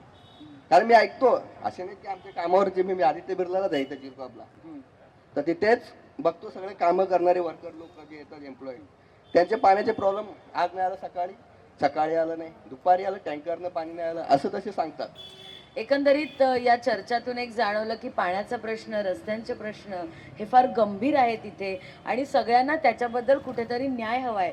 आणि हा जर मिळवायचा असेल तर तुम्ही मतदारांनी मात्र तुमच्यासाठी काम करणारा योग्य उमेदवारच निवडून दिला पाहिजे, तेव्हा कुठे जाऊन हे मुद्दे मार्गी लागतील. आपण बघा, इथे स्पीड ब्रेकर बनवलं, इकडे नाही बनवलं, प्रॉब्लेम कोणाला होणार आहे? सर्वसामान्य जनतेला होणार आहे. आणि याबद्दल सगळ्या नागरिकांनी आवाजही उठवत चाला. तुम्ही जर तुमच्या संसाराच्या याच्यामध्ये एवढे बिझी राहिला तर तुम्ही काही करू नाही शकणार. एक महिला आपल्याबरोबर बोलू इच्छितात. थँक्यू सो मच, आपण खूप छान विचार मांडले याबद्दल. खूप छान वाटलं तुम्ही समोर येऊन बोलताय. काय सांगाल, लोकप्रतिनिधी कसा असावा? आमचा खुलकर बोलो असा आमचा प्रोग्राम आहे, त्याच्यामुळे तुम्हाला पूर्ण संधी आहे. कसा असावा लोकप्रतिनिधी? Thank you for giving me this opportunity. He opportunity दिल्याबद्दल धन्यवाद. प्रतिनिधी कसा असावा हे सगळ्यांनी उत्कृष्टपणे मांडले की तो लोकांसाठी काम करणारा असावा, त्याने लोकांसाठी सगळ्या गोष्टी केलेल्या असाव्या. पण माझा प्रश्न असा आहे, ते कळणार कसं? सगळ्यांनी प्रश्न मांडले, मुद्दे मांडले की आम्हाला हे प्रॉब्लेम आहे, ते प्रॉब्लेम आहे, बरोबर आहे, त्याच्यासाठीच आपण निवडणार आहे. पण तो व्यक्ती काम कसा करतो हे आम्हाला कसं कळणार? त्याची ट्रान्सपरन्सी काय आहे? सध्या आपण डिजिटल युगामध्ये आहोत, मग आपण त्यांचं सगळं ट्रॅकिंग डिजिटली का बरं जनतेपर्यंत पोहोचवत नाहीये? त्यांनीच आम्हाला कळलं ना आमचा व्यक्ती किती कसं काम करतो आहे. बरोबर. आणि त्यांनीच आम्हाला उत्साहानं भेटले की या व्यक्तीला किंवा या पार्टीला मी पुन्हा पुन्हा वोट देऊ, कारण तो व्यक्ती खरंच काम करतोय. बऱ्याच लोकांनी विचार मांडले, मी ऐकले की बरेच पैसे घेतात, पैसे आले की विसरून जातात. पण का? आपण जेव्हा लोकांना वोट देतो तेव्हा आपण एक्सपेक्ट करतो की त्यांनी आपल्याकडून पळून न जावं, आपल्यासाठी उभं राहावं. मग ते नक्की बरोबर उभं राहतात ते का नाही? मग आपण हे डिजिटली ट्रॅकिंग करून लोकांसमोर का नाही मांडत? माझा फक्त हाच प्रश्न आहे. नाही, खूप छान मुद्दा मांडलात. आणि जर काही गोष्ट ही बाब प्रशासनापर्यंत गेली तर नक्की यावरही तोडगा निघावा आणि ही गोष्ट व्हावी. एक मतदार म्हणून तुम्ही काय लोकांना संदेश द्याल? मी मतदार म्हणून असा संदेश देईन की तुम्ही जेव्हा एखाद्या व्यक्तीला मत करता तेव्हा कोणत्या पार्टीला नका करू, त्या व्यक्तीला करा आणि बघा ती व्यक्ती किती आपल्यासाठी उभं राहते, किती आपल्यासाठी धावून येते. जागरूक व्हा आणि खरंच वोट करा. वोट करायला जाऊ नका असा अजिबात विचार करू नका. वोट करा आणि त्यांनाही कळून द्या की आपण तुमच्यासाठी उभं राहतो, मग तुम्ही आमच्यासाठी सुद्धा उभं राहावा, ही एक अपेक्षा ठेवा आणि वोटिंगला नक्की जावा. तुम्ही इथल्या स्थायिक आहात मॅम? हो, मी इथलीच राहते. काय व्हॅलीमध्ये राहते, फेज 1 मध्ये. काय अडचणी तुम्हाला इथे भेडसावतात अशा? नाही, माझ्या जास्त काही अडचणी मला भेडसावत नाहीये. मी सध्या जिथपासून आले तिथपासून बघते ते डेव्हलपमेंट बरंच काही होत आहे. फक्त एवढे की ट्रान्सपरन्सी नाही आहे कोणत्याही गोष्टीची, की डेव्हलपमेंट कधी होणार आहे, एखाद्याची डेडलाईन काय आहे, मग त्याचा फॉलोअप कोण घेणार, की एवढ्या दिवसात माझी मेट्रो चालू झाली म्हणजे आज का नाही झाली, कुठे अडकते, काय अडकते, जे प्रोजेक्टचे तुम्ही पैसे दिले ते बरोबर प्रोजेक्टसाठीच यूज होतात का कोणाच्या खिशात जातात? या गोष्टीची ट्रान्सपरन्सी नाही मॅडम. आपल्याला ट्रान्सपरन्सी हवी आहे, तरच आपल्याला कळलं आपण किती प्रगती करतोय. तर ही ट्रान्सपरन्सी आणण्यासाठी आपल्याला आपला लोकप्रतिनिधी तितका भक्कम आणि विश्वासू, तर तो कसा असावा? तो आपल्या जनतेतला असावा, तो उच्च शिक्षित असावा, त्याच्या काय पात्रता तुम्ही ओळखता? सगळ्यात आधी जेव्हा आपण प्रतिनिधी निवडतो तेव्हा असं आपल्याला कळलं पाहिजे की तो प्रतिनिधी किती सुशिक्षित आहे, त्याचे क्रिमिनल बॅकग्राऊंड किती आहेत. ठीक आहे, जेव्हा आपल्याला त्यांचं क्रिमिनल बॅकग्राऊंड कळेल तेव्हाच आपण सांगू शकतो की बाबा पैसा खिशात नाही टाकली, तो लोकांसाठीच खर्च करणार आहे. ठीक आहे, जेव्हा तो सुशिक्षित असेल तेव्हा त्याला कळेल की कोणत्या ठिकाणी कसं बोलायचं आहे, कोणत्या ठिकाणी कुठे वागायचं आहे, कुठे मुलींसाठी शिक्षणासाठी टाकायचं आहे, कुठे हॉस्पिटल्स उभं करायचे, या सगळ्या गोष्टी त्याला जाणीव असेल. त्याच्यामुळे आपण जेव्हा एखाद्याने निवडू तेव्हा तो किती शिकलेला आहे, त्याची समाजात किती प्रतिनिष्ठा आहे, तो लोकांसाठी किती धावून येतो, या गोष्टींवरती जास्त आपण ध्यान दिलं पाहिजे. आणि स्पेशली मुलींसाठी किती सिक्युरिटी आहे, कारण तुम्ही आजकाल इथे आहे तुमच्या इथे, तुम्हाला काय वाटतं? माझ्या एरियात मी राहते, आय कॅन सी दॅट बरी सिक्युरिटी आहे. मुली रात्री सुद्धा जॉगिंगला जातात, सकाळी सुद्धा असतात बरेच काही लोक, त्याच्यामध्ये सिक्युरिटी मला तरी जाणवते इकडे. मॅम, तुम्ही आता या सगळ्या मुद्द्यांवरती जेव्हा या मुद्द्यांवरती बोलताय, एक अशी गोष्ट सांगा जी तुम्हाला खूप दिवसांपासून वाटते की इथे बदलावी या परिसरातली एक गोष्ट. माझ्या आधी जे आलेले त्यांनी बऱ्यापैकी चांगलं मेन्शन केलं होतं की इकडे जेव्हा इलेक्शन होते ना त्यावेळेस गरीब जे असतात जे ठेले वगैरे लावतात त्यांना त्रास दिला जात नाही. पण बऱ्याच वेळेत असं होतं की त्यांना इकडे पळा तिकडे पळा, उद्या गाडी आली त्यांची गाडी तोडली, अशा गोष्टी बऱ्याच होतात. इथे मार्केट नाहीये त्यांच्यासाठी. आधी इथे मार्केट नव्हतं, साईडला लावत होते, पण गाड्यांच्या अडचणीमुळे त्यांना आतमध्ये जागा दिली आहे, पण कधी कधी तिकडे येऊन सुद्धा तोडतात. अच्छा, तर म्हणजे एकंदरीत इथे हा. एक भाजी मार्केट व्हावं ज्याच्यातून लोकांना छान पद्धतीने काही खरेदी विक्रीचा गोष्टी व्हाव्यात, ही एक काळाची गरज आहे आणि त्या गोष्टी भविष्यात बदलतील अशी अपेक्षा करते. कारण की या एवढं खुलेपणाने आपण बोलतोय, ह्या गोष्टी नक्कीच इथल्या उमेदवारांपर्यंत, नागरिकांपर्यंत जातील अशी अपेक्षा आहे. माझ्याकडे मॅम, थँक्यू सो मच आपण हा वेळ दिल्याबद्दल आणि तुमचं मत अगदी प्रखरपणे लोकांसमोर मांडलं. नमस्कार. या ठिकाणी लोकप्रतिनिधीसाठी कॅन्डिडेट नगरसेवक कसा असावा या कार्यक्रमामध्ये जे एक उमेदवार आहेत, आमचे सिद्धार्थजी ओवळेकर यांचं आगमन झालंय. विकी तांडेल, विक्रांत तांडेल, त्यांना मी स्टेजवरती निमंत्रित करतो. उमेदवार आपला अजेंडा काय आपल्या समोर सांगतायत त्यांच्याकडूनही ऐकूया. आपण नागरिकांकडून ऐकलं की आमचा नगरसेवक कसा असावा, आता नगरसेवकाच्या उमेदवारी करणारे त्यांच्याकडून ऐकू की आपल्या 5 वर्षाचं व्हिजन काय असेल.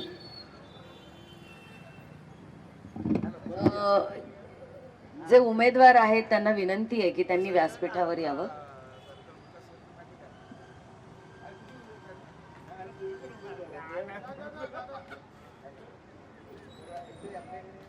सर, या व्यासपीठावरती मी सगळ्यात आधी एक सूचना देते. आपण एका पक्षाचं प्रतिनिधित्व करत असलात तरी आम्हाला राजकारणाच्या पलीकडे जाऊन खुलेआम जनतेसाठी काय होऊ शकतं या विजन आणि मिशनवर बोलायचंय. त्यामुळे कुठलाही राजकीय रंग न देता या आपण चर्चेला सुरुवात करूयात. माझा पहिला प्रश्न आहे आपल्याला, आपण उमेदवार म्हणून जनतेसमोर आहात, काय विजन आहे? आम्ही आता खूप चर्चा केल्या इथल्या नागरिकांशी, अनेकांनी रस्त्याचे प्रश्न सांगितले, अनेकांनी पाण्याचा भयंकर प्रश्न आहे असं वारंवार अधोरेखित झालं. कसं या सगळ्याकडे तुम्ही बघता? सगळ्यांना माझा सप्रेम नमस्कार. आज आनंदनगर इथे Ghodbunder road residency community welfare association यांचा मनापासून मी आभार व्यक्त करतो. कारण या इलेक्शनच्या वेळेत उमेदवारांकडनं ऐकून घेणं, प्रत्येक पक्षाच्या असा एक स्तुत्य उपक्रम आपण इथे मांडला. आणि मला खूप फोन आले की कोणी इथे उत्तर द्यायला नाही, महायुतीची बाजू मांडायला नाही, कंप्लेंट होत आहे, तुम्ही काय केलं नाही. आणि दादासाहेब तुम्हाला आता, मी बोललो आम्ही प्रचारात आहोत तरी आम्ही 5 मिनिटं येतो, किमान जनता जमले त्यांच्याशी आम्ही बोलतो. गेल्या 8 वर्षापासून मी या प्रभागाचा नगरसेवक आहे आणि आता आमच्यासोबत महायुतीमध्ये विक्रांतजी तांडेल, अनिताताई रामजी ठाकूर आणि नम्रता घरत या उभ्या आहेत. गेल्या 8 वर्षामध्ये अनेक कामं जी आहेत आम्ही या प्रभागात केली आहेत. साईनगर असेल, आनंदनगर असेल, कावेसर असेल. पण मुख्यतः मी 2 मुद्द्यांना जे आहे ते आपल्या सामोरे जातो. पाणी आणि रस्ता. गेल्या 1.5 वर्षामध्ये रस्त्याची फार अडचण झालेली आहे. तो सर्व्हिस रोड मर्जिंगमुळे नागरिकांना फार त्रास होतो. त्या सर्व्हिस रोडचं काम आता जवळपास 90% पूर्ण झालेलं आहे. ते काम 90% पूर्ण होऊन आता MSCBचे पोल्स तिकडून निघाले, तदनंतर तो हायवे बऱ्यापैकी आपल्या वाहतुकीसाठी खुला होईल. आणि येणाऱ्या काळात तिकडे झेब्रा क्रॉसिंग्स, ब्लिंकर्स आणि अशा विविध गोष्टी आहेत जे आपण करणार आहोत सुरक्षेसाठी. मला समजते की ही डेव्हलपमेंट थोडी लवकर आली कारण आपल्याकडे FOBs, मिसिंग लिंक्स, आतले रस्ते तयार नव्हते. पण येणाऱ्या काळात हे अधिक सेफ्टी कसं करता येईल यावर आम्ही भर टाकू. त्याचबरोबर पाण्याची जी समस्या आहे, आम्ही गेल्या वर्षांमध्ये काही मोठं काम केलं असेल तर ते हेच केलं की या प्रभागामध्ये पाण्याच्या टाक्या बांधलेल्या आहेत. तुम्ही रिचमंड सिटीमध्ये 2 टाक्या, ट्रॉपिकल लगूनच्या मागे 1 टाकी, कॉस्मॉस हवाईनला 1 टाकी, पुराणिक सिटीच्या बाहेर 1 टाकीचं काम चालू आहे. अशा एकूण 9 पाण्याच्या टाक्या आणि ESR जे आहेत आम्ही या प्रभागात बांधत आहोत. येणाऱ्या काळात जर इथे ठाणे शहराला एक स्वतंत्र धरण, अगर एक खुद का डैम इस शहर को मिल जाए तो हम प्रभाग क्रमांक 1 करके रेडी होना चाहिए कि हमारे पास स्टोरेज है. सर कसं मिळणार हे डॅम? काय होतं आता अनेक नागरिकांशी इथेही आम्ही बोललो, इथे या आधी एक कार्यक्रम केला, अनेकांचं हेच होतं आश्वासनं मिळतात नंतर मात्र काम होत नाही. सर आम्ही कसं समजायचं की व्यक्ती आमच्यासाठी काम करेल? समोरच आमचं काम चालू आहे. 15 दिवसात ओपनिंग करू. याच्यावर सर- समजा लोक काम करणारी आहे. सर सर सॉरी, तुम्हाला मी पुन्हा एकदा अडवते. आता एकाने सांगितलं आम्हाला माहिती नाहीये ते काय काम सुरू आहे, तर छत्रपती शिवरायांचा स्टोअर करू आणि मग तुम्हाला ऑर्गनाइज डिस्ट्रीब्युशन सिस्टमच्या माध्यमातून ते पाणी पुरवू. कारण याच्या आधी ज्या अडचणी होत्या, म्हणजे मला आठवते आता या 15 ते 20 डिसेंबर मी या प्रभागात या परिसरात पण खूप वेळा फिरलो. जेव्हा टँकर नव्हते तेव्हा आम्ही प्रत्यक्ष साकेतला जाऊन जबरदस्ती टँकर घेऊन आपण देण्याची सोय केलेली आहे. आणि त्याचबरोबर इकडील जी स्थानिक लोक आहेत त्यांनाच आम्ही ऑपरेशनल मॅनेजमेंट ऑफ वॉटर याच्यावर ठेवलेलं आहे, जेणेकरून आम्हालाही पाणी किती येते, किती कपात होते आणि कुठे आम्ही त्याच्यावर अधिक भर देऊन ते पाणीची क्षमता जी आहे ती सुधारित करू शकतो सोसायटींसाठी, गृहसंकुलासाठी. यावर आम्ही काम करत आहोत. सर तुमचं विजन आणि मिशन आम्हाला क्लिअर झालं. आम्ही अनेक जे मतदार आहेत त्यांना विचारलं की तुमचा लोकप्रतिनिधी कसा असावा. तुम्ही आता त्या भूमिकेत आहात, काय सांगाल, काय कशा जोरावरती आम्ही पुढच्या येणाऱ्या काळात तुम्हाला काम करताना बघू? कसं आहे, जोर विकास कामांमधनं या प्रभागात दिसत आहे. नक्की. तुम्ही 8 वर्षा आधीचा प्रभाग बघितला, या 3 वर्षात आमच्याकडे पदही नव्हतं, तरी मुख्यमंत्री एकनाथ शिंदे साहेब होते आणि आताचे देवेंद्रजी आहेत, म्हणून या प्रभागात अनेक विकास कामं आलेली आहेत. विधानसभेमध्ये नंबर 1 चा क्रमांक आहे हा निधी आणण्यामध्ये. जवळपास 2500 ते 3000 करोडचा निधी इथे आलेला आहे रस्त्यांसाठी, उद्यानांसाठी आणि इतर गोष्टींसाठी. ते त्यांचं काम झालं. पण नगरसेवक म्हणून मीही या प्रभागामध्ये जवळपास 350 करोडची कामं केलेली आहेत. पारकुडचा रस्ता आहे, डीमार्टचा रस्ता आहे, शेंडोबाचा रस्ता आहे, ओवळ्याचा रस्ता आहे. आमचे गावं भाईंदरपाडा, मोगरपाडा हे खड्डे मुक्त झालेली आहेत. आणि यंदाच्या पॅनलमध्ये आमच्यासोबत सोबतीही चांगले आहेत, ज्यांना या पॅनलचा अनुभव आहे, सर ज्यांना मला त्यांनाही थोडे हो. प्रश्न विचारायचे. त्यांच्या वतीने आता मीच बोलतो, कारण आमची लोढाला सभा आहे 9:30ला अच्छा. आणि आम्हाला लवकर पळायचं आहे. पण नागरिक जमलेले त्यांच्यासाठी मी इथे आलो की जेणेकरून आमची बाजू मांडणारा कोणीतरी हवा. सर आणि- थँक्यू सो मच, आपण आलात, आपलं विजन मिशन क्लिअर केलं आणि ह्या मतदारांना भविष्यात काय घडेल याबद्दलही आपण सांगितलं. खूप खूप धन्यवाद आणि तुमच्या पुढच्या वाटचालीसाठी खूप शुभेच्छा. आभार. थँक्यू. आणि क्षमस्व मी आम्ही असं डायरेक्ट, पण कसं लोकांची मागणी होती की तुम्ही संबोधन करावं लोकांना, म्हणून आम्ही इथे आलो. तर अशीच आपण काही सूचना असतील तर पब्लिकली आम्हाला द्या की तू हे कर, तुम्ही ते करा, तुम्ही निवडून आल्यावर असं करा, तसं करा. या सगळ्या सूचना आम्ही आज अंतर्भाव करून उद्या परत आपल्या समोर येऊ आणि आपल्या सेवेमध्ये रुजू होऊ असा विश्वास दाखवतो. आणि या महायुतीच्या पॅनलला आम्ही 4 नगरसेवकांना आपण मतदान कराल अशी अपेक्षा करतो आणि आपले 2 शब्द संपवतो. जय हिंद, जय महाराष्ट्र. या निमित्तानं मी एक फक्त विचारू इच्छितो साहेब की आम्हाला किंवा आमचे तरुण पिढी किंवा क्रिकेटर्स, खेळाडू यांना खेळासाठी दादोजी कोणत्या स्टेडियमकडे जावं लागतं. या घोडबंदर बेल्टमध्ये एक मोठं स्टेडियम असावं अशी नागरिकांची खूप दिवसापूर्वीची मागणी आहे. याबाबत आपण काय व्यक्त व्हाल? शिवसेनेच्या वचननाम्यामध्ये डीमार्टच्या मागे बोरीवडे मैदानात एक इंटरनॅशनल दर्जाचं स्टेडियम येणार आहे. ते वचननाम्यात आहे, कारण की ते होणार आहे. पण येणाऱ्या काळात ते घोडबंदर रोड लोकांसाठी असेल आणि त्या स्टेडियम व्यतिरिक्त आम्ही 2 लोकल ग्राउंड करणार आहोत, जेणेकरून स्थानिक स्पोर्ट्स जे आहेत, क्रिकेट आहे, टेनिस आहे, अशा विविध प्रकारचे जे स्पोर्ट्स आहेत ते आम्ही त्या छोट्या प्लेग्राऊंड्समध्ये करणार आहोत. आणि हा स्टेडियम जो आहे तिकडे आंतरराष्ट्रीय स्तराचे खेळाडू तयार होतील याची आम्ही खात्री घेऊ. आणि आम्ही यापुढेही आपल्यासाठी जसं काम केले तसं काम करत राहू. ज्या ज्या संकटात, सुखादुखात आम्ही आपल्यासोबत असतो, त्या अनुषंगाने या पुढचाही कार्यकाळ आम्ही तुमच्या सोबतच राहणार. अजून एक थोडासा अडचणीचा प्रश्न विचारतोय, कारण आपण प्रश्न विचारले पाहिजे आणि विजन जाणून घेतलं पाहिजे. सर्व्हिस रोड संदर्भामध्ये जो मर्ज झालेला आहे आणि लोकांच्या मनामध्ये बऱ्यापैकी सेफ्टी आणि सिक्युरिटी संदर्भात क्वेश्चन आहेत, तर त्यासाठी तुम्ही आम्हाला कसं आश्वासित करू शकाल? कसं आहे बघा, सर्व्हिस रोडचा प्रश्न आम्हाला अनुभवला. आम्ही आता जवळपास 650 गृहसंकुलं फिरलोय गेल्या 15 दिवसात. आणि त्याच्यामध्ये मला या 1.5 वर्षात किंवा या 10-15 दिवसात लोकांनी कुठल्या गोष्टीसाठी पहिल्यांदा गृहीत धरला असेल किंवा अपेक्षा ठेवली असेल किंवा थोडी नाराजी असेल, तर ती आहे सर्व्हिस रोड आणि पाणी. पाण्याचा प्रश्न येसरमुळे आम्ही बऱ्यापैकी पुढे जातो, खूप जागी सुधार झालेला आहे. पण सर्व्हिस रोड मी तुम्हाला सांगतो, आता समजा मी एक उदाहरण देतो. एक नवरा बायको असतात, ती बायको त्या नवऱ्याला सांगते की बाबा जेवण बनव, हे बनव, ती बनवते. तर नवरा येतो, अरे काय करतोय, काय करतोय, मला भूक लागली, मला भूक लागली. तिथे कच्चा शेंगा तर देऊ नाही शकत, तर ते बॉईल करून, पकवून, कुक करून, हा हे मान्य करतो. प्रशासनाकडनं काहीतरी चुक्या होत आहेत, त्यांची खबर घेणं, त्यांचा जाब विचारणं हे आमचं काम आहे. MMRDA डिपार्टमेंट आवाक्या बाहेर आहे, PWD आवाक्या बाहेर आहे. आता तुम्ही विचार करा, एवढ्या संस्था उतरल्या, तुम्हीही त्यातली एक आहात, तुम्हीही त्याचा लढा घेतला. आज जेव्हा आम्ही UD डिपार्टमेंटला पत्र लिहिलं की वाघबीळच्या ब्रिजचा खालचा युटर्न तोडा, पाटलीपाड्या ब्रिजच्या खालचा युटर्न चालू करा, कापूरवडीला जी नर्सरी त्या समोरचं युटर्न चालू करा, आनंदनगरचं जंक्शन मोठं करा, झेब्रा क्रॉसिंग करा, ब्लिंकर्स करा, कॅटाईज करा, या सगळ्या सूचना देत असताना ही सगळ्या मोठ्या डिपार्टमेंटचा समन्वय आम्हाला सांभाळावा लागतो. कुठे DCP पंकज शिरसाट साहेब आम्हाला मदत करतात की ठीक आहे, त्यांच्या लेटर शिवाय इथे पाणी हलत नाही. म्हणून मी JFGR जस्टिसवाले असतील त्यांचा मी सूचना घेतली, पोलिसांची मी सूचना घेतली.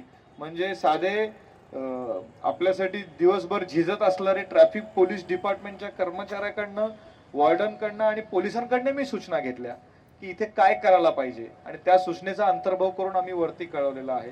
आम्ही 1 महिन्याआधी माननीय खासदार साहेबांच्या अध्यक्षतेखाली एक ड्राईव्ह घेतला, जे सगळे डिपार्टमेंट आले, काय काय करायचं ते सांगितलं. तर येणारा काळ हा जो आहे हा घोडबंदर रोडसाठी निश्चितपणे विकासमय आणि सुरक्षित करण्याचा आमचा ध्येय आहे, आणि ते सगळं आम्ही आपल्या आशीर्वादाने करू असं मी आश्वस्त नव्हे तर वचन देतो. आपण सगळ्यांनी मला इथे बोलवलं त्याबद्दल फार फार आभार, आणि अशीच प्रेम आणि माया पुढेही असू द्या असं मी व्यक्त करतो. जे काही प्रश्न आहेत ते आम्ही सोडवतच राहू, आणि आपल्या सर्वांनी एवढ्या मोठ्या संख्येने इथे उपस्थिती दर्शवली त्याबद्दल मी खूप खूप आभार व्यक्त करतो. सर, खूप आभारी आहे आपल्या या उपस्थितीसाठी, आणि खूप मनमोकळेपणाने तुम्ही उत्तरं दिली त्यासाठी आभारी. तुमच्या पुढील वाटचालीसाठी शुभेच्छा. थँक्यू.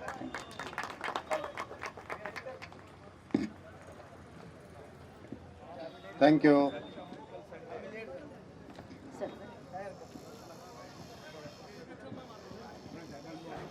लोकप्रतिनिधी कसा असावा हे चर्चा करत असताना, जेव्हा लोकप्रतिनिधीसाठी ज्या शर्यतीत आहेत ते जेव्हा येऊन त्यांचं विजन आणि मिशन सांगतात, तेव्हा ते ऐकायला खूप मजा येते. सर, या आधीही अनेक उमेदवार इथे येऊन गेले, अनेकांनी रस्त्या पाण्यावरती बोललं, तुम्ही सुद्धा उमेदवार म्हणून आमच्या समोर आहात. काय प्रश्न आहेत आणि कसे सोडवले जातात? हॅलो. एक तर आपल्याला 24 तास पाणी, कारण प्रत्येक सोसायटीमध्ये टायमिंग आहे पाण्याचा, तर त्यांना आम्ही ही प्रयत्न करू की 24 तास पाणी त्यांना कसं देता येईल आपल्याला. त्याच्यानंतर रस्ते आहेत, शौचालय आहेत. आज झोपडपट्टीमध्ये आपण जाऊन बघा, शौचालय आपण 1 मिनिटसुद्धा आपण उभं नाही राहू शकत अशी परिस्थिती आहे तिथं. महिलांनी जायचं कसं तिथं ते सुद्धा आम्ही व्यवस्थित करण्याचा प्रयत्न करू. रस्ते आहेत, गटार आहे, नाले आहेत, याच्यासाठी सुद्धा आम्ही प्रयत्न करू. आणि सर्वात महत्त्वाचा विषय म्हणजे आपल्या घोडबंदर रोडमध्ये कासाडोली या जागेमध्ये प्रभात समितीसाठी पण सुद्धा आपण प्रयत्न करू. सर, अनेकांनी अनेक वचनं आम्हाला दिली, भविष्यात ती साकारली जातील याची काय गॅरंटी आहे आम्हाला? सर, 100% वंचित बहुजन आघाडीचे आमचे ताई उमेदवार आहे, भाऊ पण आहेत. तुम्ही आम्हाला संधी दिली तर आम्ही कामाचा तुम्हाला 100% रिझल्ट देऊ, कारण आम्ही सुद्धा झोपडपट्टीपर्यंत राहणारे उमेदवार आहेत. त्यासाठी तुम्ही आम्हाला एक संधी द्या, आम्ही त्या संधीचं सोनं करून दाखवू. Thank you so much sir. सरांना एक प्रश्न आहे. नमस्कार. मगाशी मी 2-3 मुद्दे मांडले. एकच मुद्दा मला मांडायचा राहिला होता, तो म्हणजे आपण जेव्हा एखादा सर्व्हिस रोडचं काम घेतो, सुरू करतो, तर कॉर्पोरेशन सगळ्या डिपार्टमेंटला हे का नाही विचारत की आम्ही या पर्टिक्युलर एरियात सर्व्हिस रोडचं काम घेतोय. फॉर एक्झाम्पल टेलिकम्युनिकेशन डिपार्टमेंट, की बाबा तुम्हाला काही वायर्स वगैरे टाकायचे आहेत का. पाण्याचं डिपार्टमेंट, की तुम्हाला काही पाईपलाईन टाकायची आहे का. कारण एकाच वेळेस जर सगळे कामं केली जसे फॉरेनमध्ये होतात तर कितीतरी लोकांचा पैसा वाचेल, कितीतरी लोकांनी टॅक्स भरलेला आहे तो वाचेल. तर या बऱ्याचशा गोष्टी फार बरं होईल जरा एकाच वेळेस जर सगळ्यांनी हे केलं. म्हणजे काय होतं, सर्व्हिस रोड एकदा खोदला, एखादा डिपार्टमेंट 2-3 महिने ते काम करतं, तो सर्व्हिस रोड व्यवस्थित होत नाही, परत दुसऱ्या डिपार्टमेंट येतात, ते परत दुसरं डिपार्टमेंट त्याच ठिकाणी परत रस्ता खोदतात, परत काम चालू होतं. तर हे एकाच वेळेस जर झालं, मॅनेज झालं तर फार बरं होईल. जसं फॉरेनमध्ये होतं तसं आपल्याकडे झालं तर फार बरं. म्हणजे लोकांचा त्रास वाचेल आणि सगळ्यात महत्त्वाचा म्हणजे पैसा वाचेल. एवढंच एक सांगायचं होतं. धन्यवाद. सर खूप धन्यवाद. आपण अगदी प्रकर्षाने हा मुद्दा इथे मांडला आणि या कार्यक्रमाला खरं तर आपण सगळ्यांनी पार्टिसिपेट करून आपले विचार मांडले. खुलकर बोलो मध्ये एक मतदार कसा असावा, एक लोकप्रतिनिधी कसा असावा हे तुम्ही सगळ्यांनी मांडलं. सर आपणही इथे वेळात वेळ देऊन आला त्याच्यासाठी धन्यवाद. तुमच्या पुढच्या वाटचालीसाठी सुद्धा खूप शुभेच्छा आहेत.